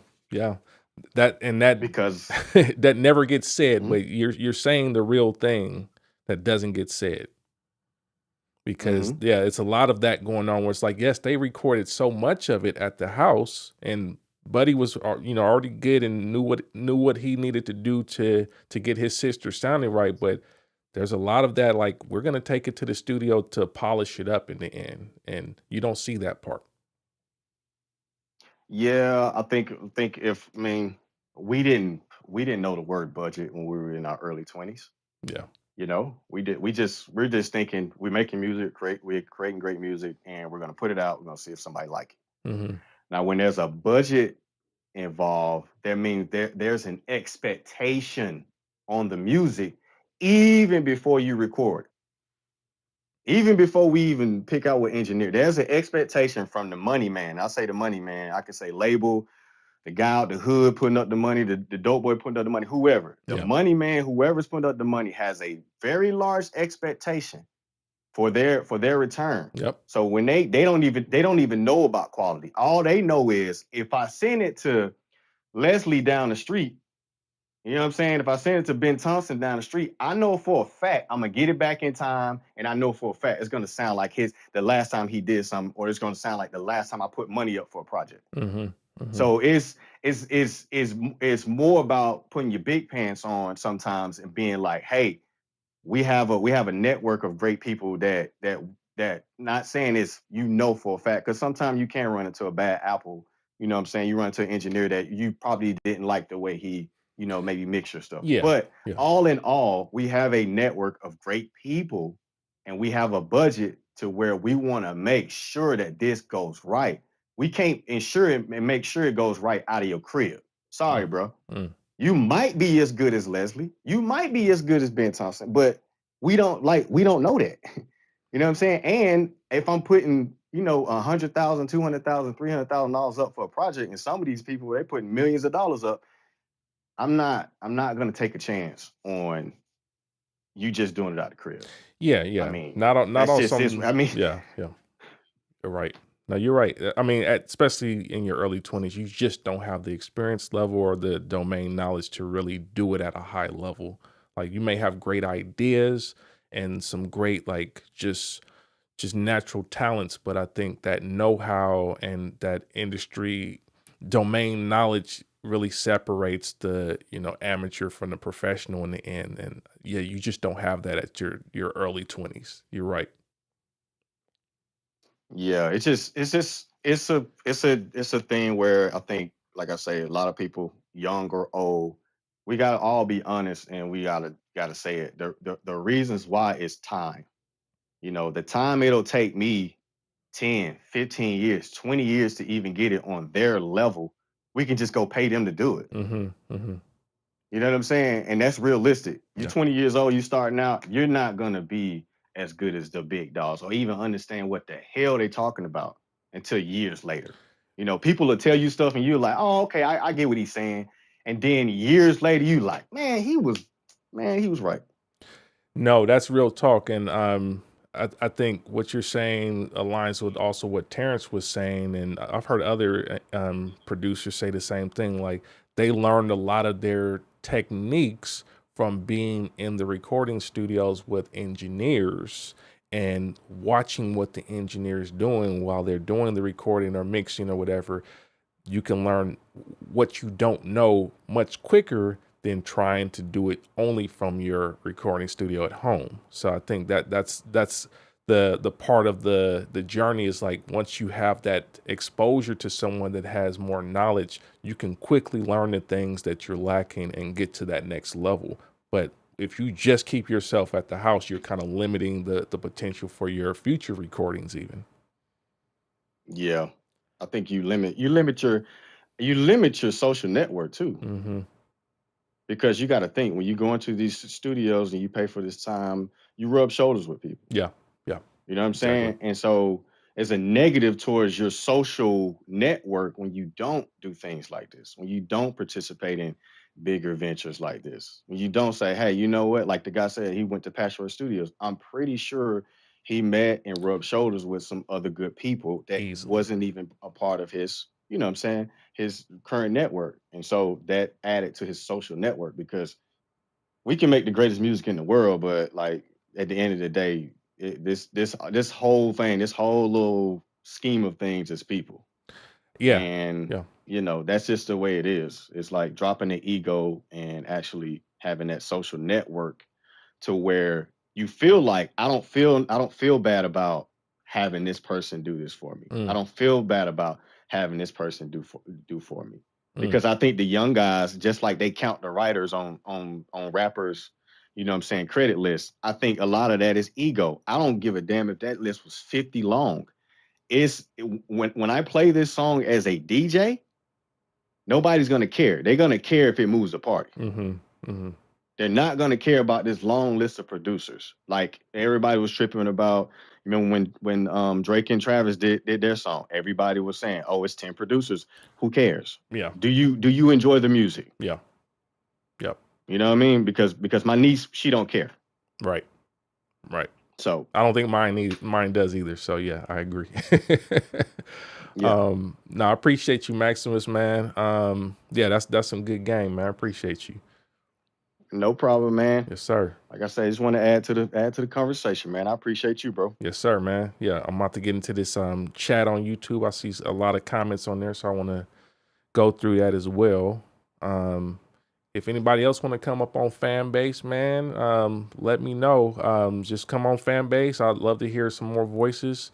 But yeah, y'all have been amazing so far. The insights and the perspectives and stuff, I think, is super useful. I hope that this is seen by a lot of younger aspiring music producers and artists as well in the future, because just the wisdom and the insight here, you know, I think is super important. It's a super important conversation as well. Let's see here. Shan said, oh, okay, I see Deshaun. I see you. You want to come back on stage? I got you.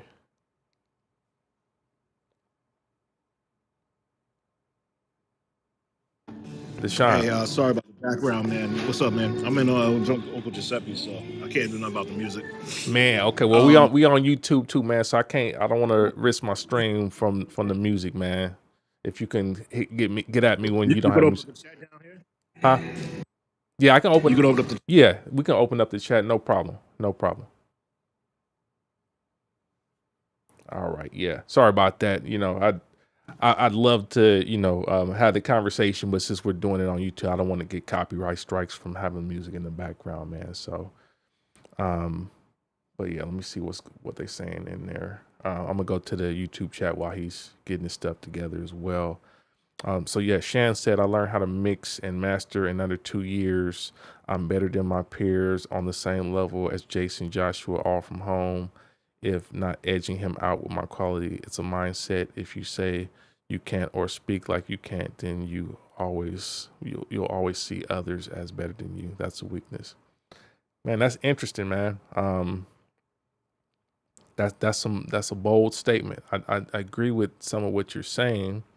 I think the better than Jason Joshua part, that's very bold. Not saying you're not. I'm just saying it's a very bold statement, and I think just with the amount of records he's doing, it's a very tall order to live up to, man. So I don't know. I mean, if you are, I more props to you. I think I believe that there are engineers and producers and whatnot that are much better than the people that are well known and getting all the work. That's definitely a thing. But I guess my question to you would be, what process did you use to get better than a Jason Joshua, who's mixing some of the top artists and kind of has a very diverse set of people that he's had to work with over time? Like, what process did you use to get better than Jason Joshua? That would be my question. You can type it, or if you want to come on Fanbase, that would be even better, because I think because of the boldness of that statement, I think it needs a bit more context and a little bit more color. See, DJ Royalty says we didn't even mention the Nepo scene. That's a different conversation for sure. I was just having that conversation actually on Twitter because we were talking about Jermaine Dupri, and I think it's related to this independent topic more so because of what he said about independent or the value of being independent. But I think the nepotism thing came up there too because a lot of people don't recognize who Jermaine Dupri is related to and all that kind of stuff. So that's a different conversation. I won't get into that now, but it's kind of amazing once you kind of start to go down the rabbit hole of like who knows who or who is related to who. Let's see here. Deshaun R in Fanbase says, yeah, I understand. I just wanted the chat open. I appreciate you. He says, the thing about studios is trust. How would one go about establishing trust that your record not going to be stolen when creating an industry studio? I mean, that's a good question. I think you still have to ask that question even when you release your records, right? I mean, your record that you release independently can still be stolen by someone that has much deeper pockets than you and is able to reproduce it in a way that sounds a bit better than you, right? I think that's just a risk of releasing music. Now you do have recourse, of course, with a released record. Yes, you can attempt to sue, but can you really sue a major record label that has much deeper pockets than you as an indie? It's very difficult. So I think that's always a risk in the end. I think the reality is in that situation, obviously it's going to depend on a lot of factors, but going to a professional studio that comes with a certain responsibility on their side as well. I don't think they're in the business of just handing out people's sessions and saying, hey, yeah, this is a good idea. I heard maybe you can do something with that. That would not be a good way for that studio to stay in business because they would just get a bad reputation. So I think you got to look at the reputation of the studio that you are renting out as well. Do they have a good reputation? Are a lot of records being made there? If it's not something that has a good reputation or doesn't have any established reputation, you may need to do a little bit more due diligence on it. But I think realistically, there is always a risk of having your music potentially stolen, copied, or anything, even if you release it on your own independently. There's an opportunity for someone to hear it and say, that's a dope idea. I'm going to redo it and I'm going to put it out on a bigger platform. And this little guy that put that record out, it's never going to be heard of anyhow. So who cares? I don't think that's a good way to think about music in general. I think you're going to have to put stuff out. You're going to have to give yourself an opportunity to be heard. And yes, there's a risk that some people will try to take what you're doing. That's just what it is. Of course, you need to have legal counsel as a aspiring artist, producer. You should have someone that you can talk to get legal counsel. So I recommend you do so and you look into that. That's an important part of your network. And I think that's an unspoken, I think it's not unspoken. I think it's just one of those things that people that are established have that they can send a contract to, or they can ask for advice on. You got to have some type of counsel here, but ultimately you can't let the fear of having something stolen from you in music stop you from doing things that take your music to the next level. That's just no way to proceed in music at all. For those of y'all that are new to the Fanbase stage or new to the Fanbase audience, if you want to come up on stage, you just raise your hand.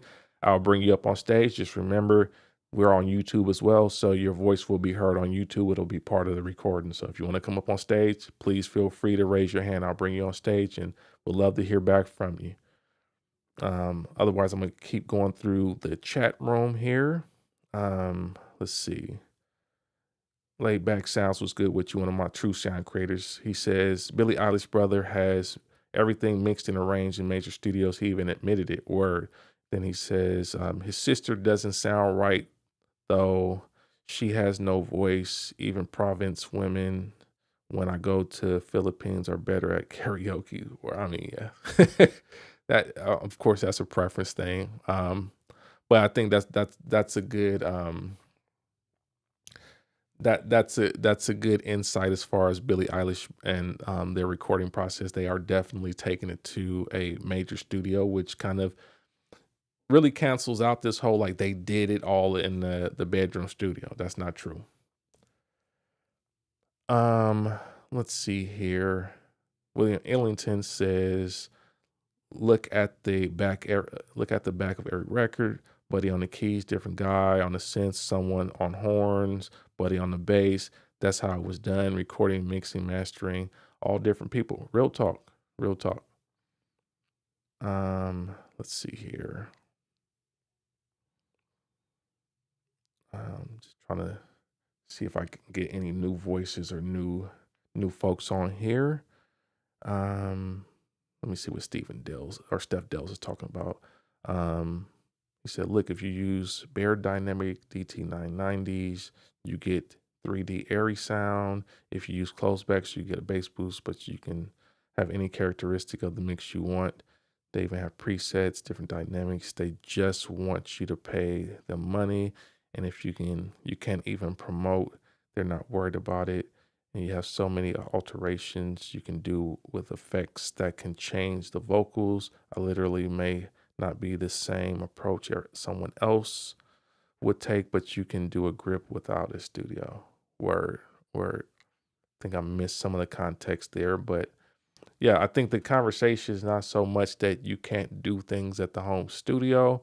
I think the conversation more so is, are you limiting the potential of your record by just staying in the confines of your home studio? And that'll be different for everybody. I think for some people, the home studio vibe is the right vibe, especially depending on the genre. I think if you're doing lo-fi, for example, if that's the genre you're doing, I think it's probably okay for you to stay at the home studio. I think that's one of those genres where it is a home studio art. Now, I think the audience for it obviously might be a bit different, and the expectations of sound may also factor into what's acceptable for that genre. But ultimately, that is one of those genres where the home studio is kind of like an expected thing. But that's not all genres. I think there's a lot of genres that people that are watching these streams and participating are doing that may require a bit more expansiveness in the approach to recording. And I'm also not even recommending that people necessarily need to get their stuff mixed at a studio. I think that's another thing where for some people, mixing at a big studio may not be the right thing. I'm a huge proponent of recording certain parts of your song or your production at a larger studio if it calls for that. If, like I said, if the gear or the room or just the situation really calls for you to have a bigger space, a better space, a better or more well-equipped space than what you have at home, do what's best for the record. Do what actually best serves the music in the end. But I don't think going to the studio just for the sake of being at the studio is the right thing either. Because in some cases, like, some of you guys do have what you need to be able to mix your record at home. You've done the right investments. You have the right setup. Your monitoring is great. Your converters are great. You can hear what you're doing.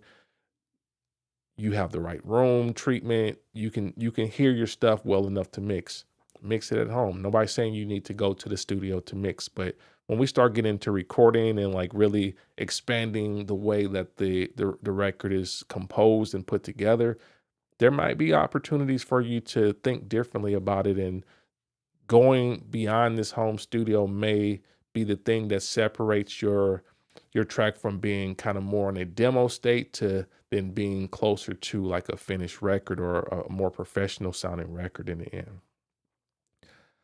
For those of you in Fanbase, yeah, we're on YouTube as well. But if you want to come up on stage, if you want to add to the conversation, feel free. We are talking about Are budget-friendly home studios ruining modern music? That's the topic. That's what we're talking about.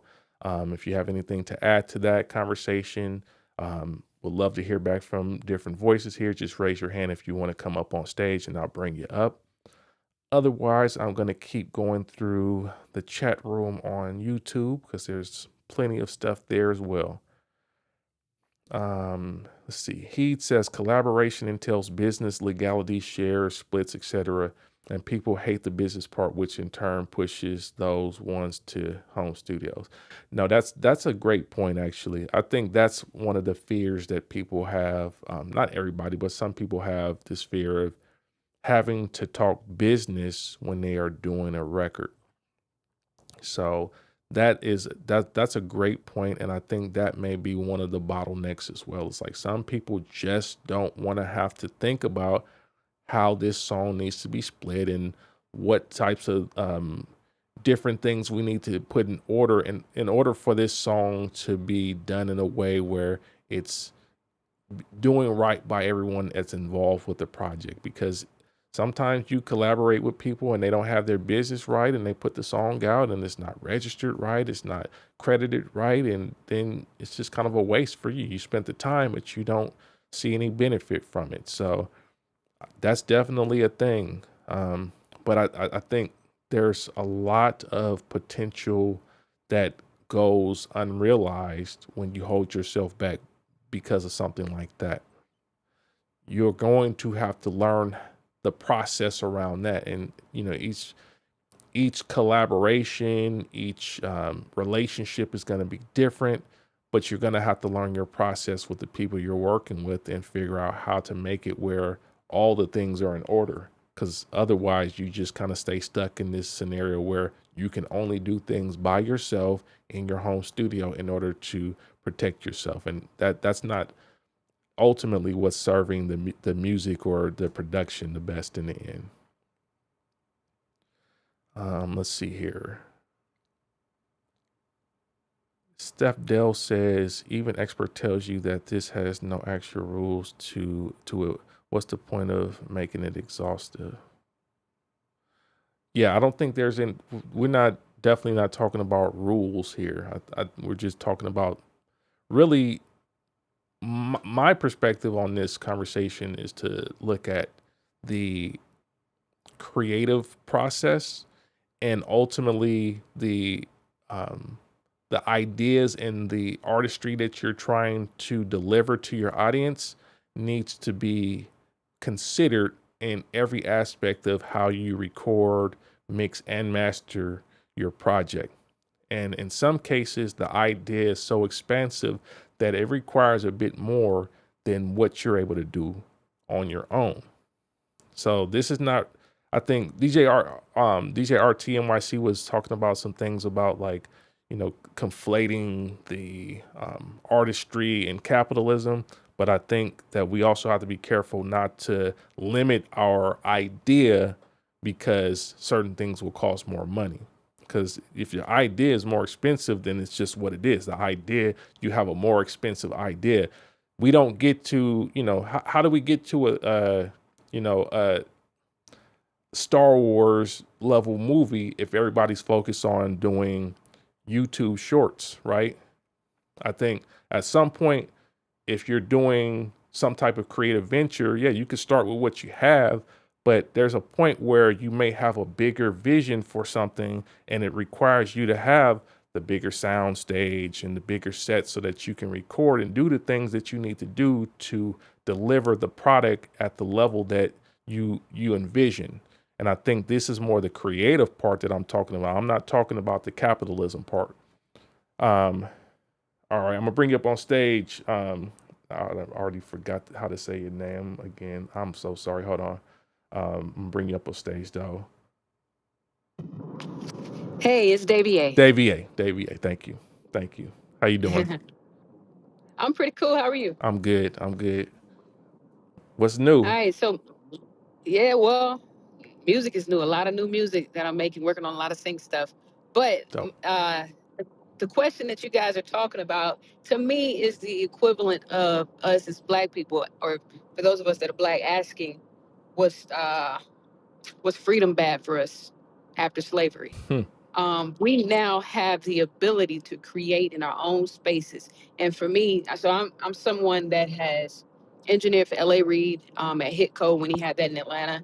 I'm someone that's previously partnered with Dallas Austin. I still do some things with them. I've worked on high levels, right? Yeah.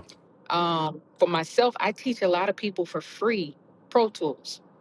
I don't think that being able to record in house is taken away from the art. I think people being limited in what they're willing to learn about recording, because it's always a next level of learning. And if you're going to be that person, like I think as artists, we should all know how to record ourselves. Yep. But when you feel like you've hit that peak, you got to be curious enough to go to that next level. Yep. Like I was probably just like you, younger, getting to know these dolls and different things. I was curious about everything. I wanted to see what everything did.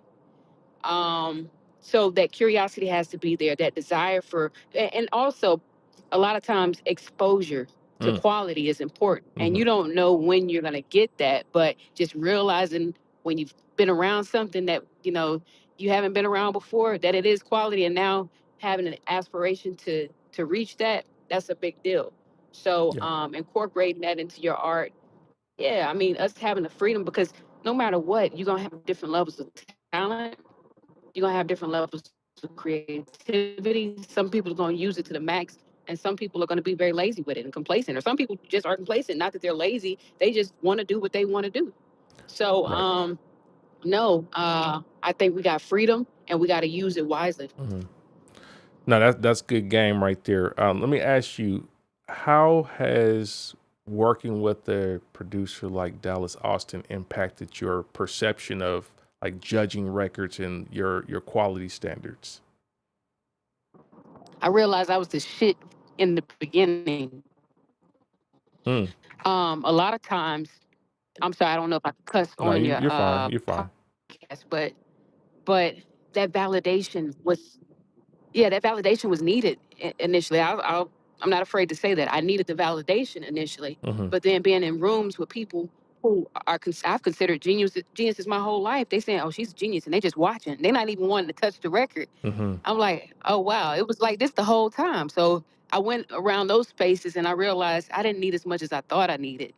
So not it taught me to not seek that approval and to just go hard and do shit. And a lot of times with God, because I bring faith in everything that I do, when I'm creating records, He'll have people withhold their excitement about what you're doing. Like if you create something and you think it's the most fire thing in the world, you send it to 5 people. All 5 of them probably know it's like the most fire thing they ever heard, but they might not say nothing back. If you allow that to stop you from being excited about the record, now the momentum's killed, you were living off of the applause. And they say you live by the applause, you're going to die by the applause. Yep. So, yeah, you just got to get that part figured out. Most of it is a confidence thing. But yeah, it just taught me to just trust my gut. I know my shit, I'm gifted. And that doesn't mean that I can be complacent. That means that I have to continue to just learn more, work harder than everybody else. There it is. There it is. No, that's great. That's great wisdom. I appreciate you sharing that for sure. I think what you touched on with the validation is very interesting. And I think that's a whole topic that we need to discuss probably on another stream, because I think the reality is that is one of the reasons that a lot of people in this community, especially of producers here, are doing things. We're looking to find that validation from someone that we look up to. And it's surprising, especially when you kind of come into contact with the people that you believe are doing all these things, to find out that they actually don't have as many of the skill sets and things that you thought they had. I've definitely experienced that with some of the people that I looked up to as well. It's like, whoa, like that person doesn't do all these things. They're looking at me like, whoa, okay, you can do all this stuff.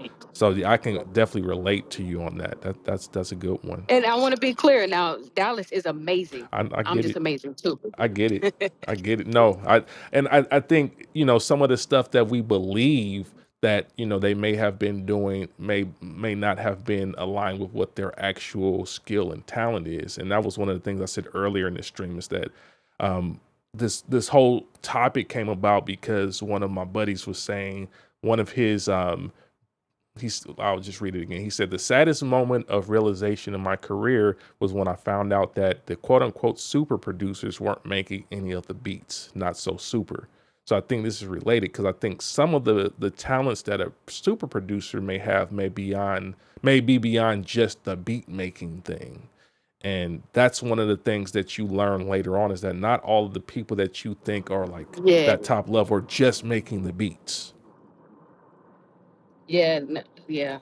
I can say being around him though, watching him, like he has an ear out of this world. Mm, Like he's risky and he's willing to implement things that a lot of people just don't do. And then he's forever changing with the sound and not afraid to create his own sound. yeah, You know, so yeah.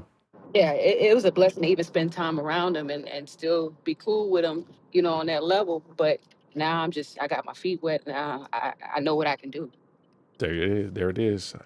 I appreciate you, Davey A. I really do. That's some good share there, man. I'm gonna give you some Abs- loves there for that. I appreciate that. Appreciate it. Thanks for having me, man. Be blessed. Yeah, you too.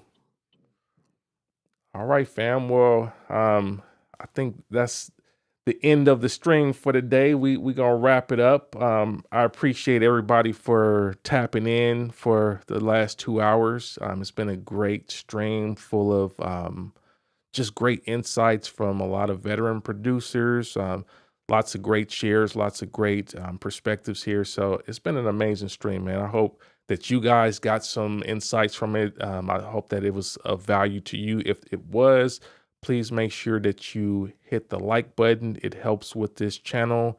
This is a smaller channel. We're still trying to grow this channel, so the likes definitely are appreciated. But I appreciate y'all for tapping in. Like I said, we do this every Thursday at 4 p.m. Central Time. So we'll be coming back next week with another topic. Yeah, this was good. This is a good one. But yeah, y'all, listen, this stream was not about trying to diss the home studio producers. That's not what it's about. It was not about that. It was about really challenging, like, are you holding back your vision just to be able to say you did it all yourself? That's what it's about. So, you know, keep that in mind as you start to get creative in the studio and you start to get an idea. Yeah, if you just want to throw something out there, cool. Do whatever you can do from the crib. But I think if you want to go further, and if you have an idea or you have a purpose behind what you're doing, then you need to evaluate that and say, okay, does the idea stop here, or is there another level that I need to go to in order to really communicate what I'm trying to communicate in the studio? So that's what it is. I appreciate y'all. If you're not already subscribed to this channel, subscribe, please. Please, we doing these streams all the time. We doing other stuff. We got a lot of good content. Subscribe. And if you want that next level, become a member. Become a true sound creator. True sound creators we got a lot of exclusive stuff going on in here. Some of our true sound creators are already talking about some of the stuff that we doing. We got a lot going on, man, and I'm ready to share a lot more. I got a exclusive live stream for true sound creators coming up real soon. We're gonna talk about this converter topic as well. Tyrone Sellers, man, I appreciate you. Thank you for the super chat. Yeah, man, I'm glad that you got something out of this. Yeah, this is a great community, William. I appreciate y'all, man. We're going to do this again. Until next time, I want to tell y'all peace and God bless.